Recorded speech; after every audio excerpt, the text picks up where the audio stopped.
driving on the wrong way of the streets. Yeah. So you can see him going through, well, you can see the tires sparking right there. That makes it, I mean, if any person who's ever tried to drive on a flat tire, it's almost impossible to steer and get your car to go. It's lucky he didn't hit that motorcycle. We're looking at some images from Air 7 HD from earlier in this pursuit. But again, now it's turning into a barricade situation in the car because they're going to expect law enforcement to try to get them out. And obviously they're negotiating, but you can see the police are trying to sort of take cover by close behind. You can also see the back of the car, the trunk open there, and quite a bit of damage to that front tire on the right. And it looks like it's also had some damage to the vehicle, maybe missing a panel there. But again, this all started about 4:50 in the Southgate area, and it's driven through 𝗂𝗵𝗶 𝗪 Gardens. It is still going, as you can see. Yeah, I think it's right now in Downey, Giovanna, and you can see that trunk is open. We saw a lot of sparks coming from those tires because I think authorities were able to have a couple successful spike strips, and you can see the suspect getting out of the vehicle. Now, will this person run? Because many times you see them run out of the car, but you see they are surrounded by law enforcement, so we'll see. Arms are up. We're ready to surrender. He's surrendering, which is the safest route to go. You know, he might know this property. Sometimes people who do these sorts of things will go back to a property. But now he's getting back in the car. He's going to close the door. No. Like suddenly, do you think those tires are going to start working again? They will not. I'm sure he's had a very hard time navigating that car just to get to that point.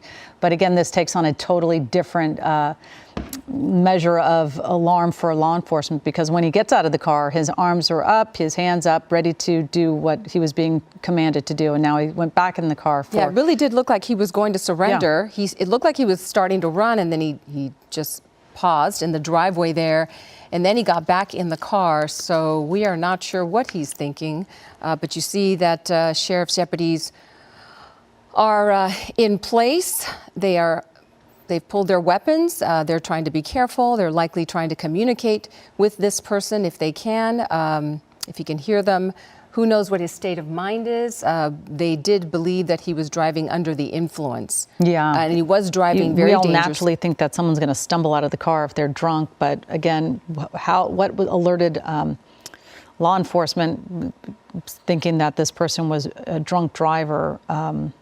I don't know if it was the reckless driving, what kind of reckless driving tipped off law enforcement. But again, you can see that car, not sure if they suffered all those dings and bashes during this pursuit or if it already had been involved in any kind of crash before law enforcement saw it. Yeah, Colleen, he looks like he's moving his hands, gesturing.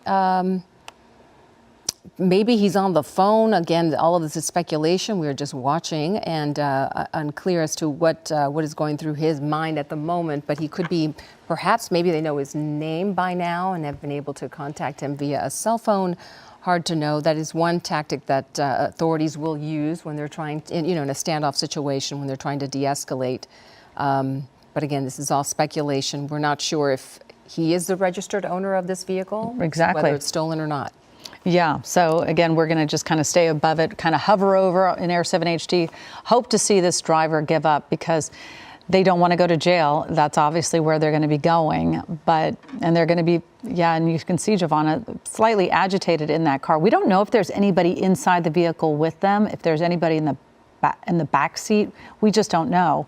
And we can't tell if he's trying to talk to law enforcement. You see his hands moving around, kind of hitting on the steering wheel, but I don't know exactly what this person is actually doing.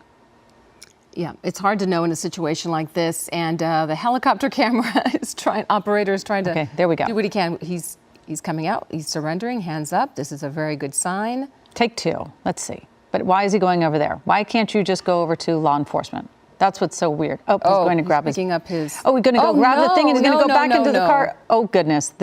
You're not going to get away. Just give up. Just give up. There you go. Got on the grass, at least not on the concrete. He's still not going to give up. Still, boy, oh boy. He came out of the vehicle to pick up his hat, it appears. Well, you know, maybe very important hat, sentimental reasons. Didn't want to leave it behind, but he's definitely getting handcuffed and going to go to jail. And at least, hopefully, nobody was hurt during this pursuit. Yeah, but, it's a relief to say that he is now, you know, in custody, as you can see there, and authorities now have control of the situation. And as far as we know, as you mentioned, no one's been hurt. That's always a good thing.